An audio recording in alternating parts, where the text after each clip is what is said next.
Thank you all. Thanks, and a very good day to everyone.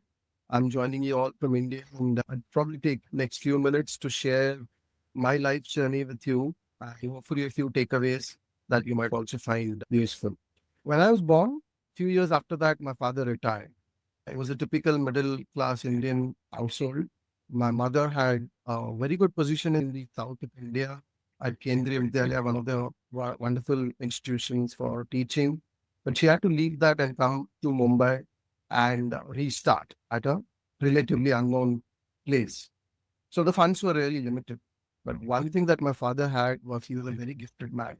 Although he'd come out of work, he had bigger things to do in his mind, and he dived into spirituality and social service, turning every penny that he received into a donation for a temple, old age, or orphans and other causes.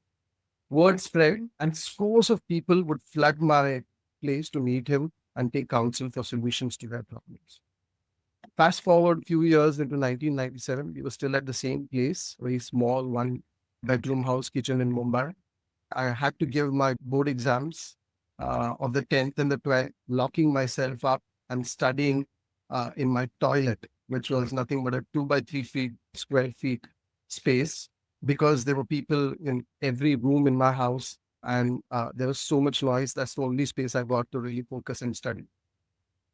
I topped in many of those subjects, missed the school and board highest by a few marks. Fast forward to 2003, I finished my bachelor's. I really had to land a job because there weren't much savings at home. And when I took my first job, it was a paltry 6,000 rupees a month, which is approximately $75 a month or $3.75 a day. That's all I could manage at that point in time. But my intuition guided me to take up software at that point, given the IT boom and the surge in India. So then I got into Mastech in 2004. 2006, like it was everybody's dream in India at that point in time to go to US, UK, other countries for on-site opportunities. I did get my chance, but I had to leave that when my mother had a near fatal accident slipping over a banana skin, which actually broke her leg. I lost my on-site opportunity, but then I took it as a priority, be besides her and ensure that she's up again. She's a very strong lady and she bounced back very well. 2007, I did travel to the UK, first person in my family to do that. Between 2007 and 16, I made several trips up and down UK working on mission critical projects for my company and was always amongst the best BAs and consultants at the time. However, it was not easy. In this period, my mother again fell on the same leg and had to undergo a life saving 7 hour surgery. My father then, after some time, got admitted to the ICU in between, and I had to rush back from London. My father then developed Parkinson's, and this just grew into him slowly and steadily bringing his capabilities down. It was a very extremely tight rope for me to walk during these times.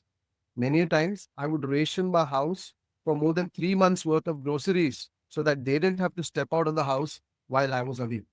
Remember, these were times when there was no Zomato, no Swiggy, no Blinkit services available.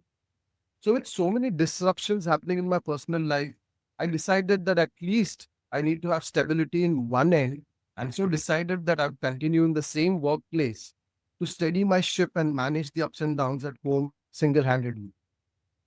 No hefty salary hikes, no jumps, no opportunities, movies, or hanging out with friends. I often used to joke to a lot of people that I am a single parent with 2 children. 2016, I settled down with Aparna post marriage, and this was a beautiful phase of my life. I started my married life. 2018, my trips up and down UK, I decided to stop that because I wanted to be besides my aging parents. I knew this would put brakes on my career, but so be it. And 2020 Feb, we all know, I had another chance to travel on site. I declined it. And March, we all know what happened. COVID struck. Through COVID, the alpha, delta phases, I managed work, home, cooking with Aparna at home, and tending to my ailing and almost bedridden father on a daily basis. At this point in time, I actually got an opportunity to move into the group CEO office and work alongside the C-suite. The path wasn't easy. I was ridden with landmines. For nearly 6 to 12 months, I managed to do all of this work at home, plus my existing project, plus the work that I was now picking up in the group CEO office with about 15 to 18-hour work days. Fast forward, and then that was the first time in my life I got an opportunity to move out from my rental apartment and now to own my own space. In short, my journey has been riddled with a lot of personal challenges, but building the right mindset to handle the crisis, being in the present moment, keeping calm through turbulent times, and prioritizing what really mattered, even at the cost of seemingly great opportunities, is what I think took me through all of these phases in my life. And the same is what I apply to work today, which helps me be a better leader every day. Thank you.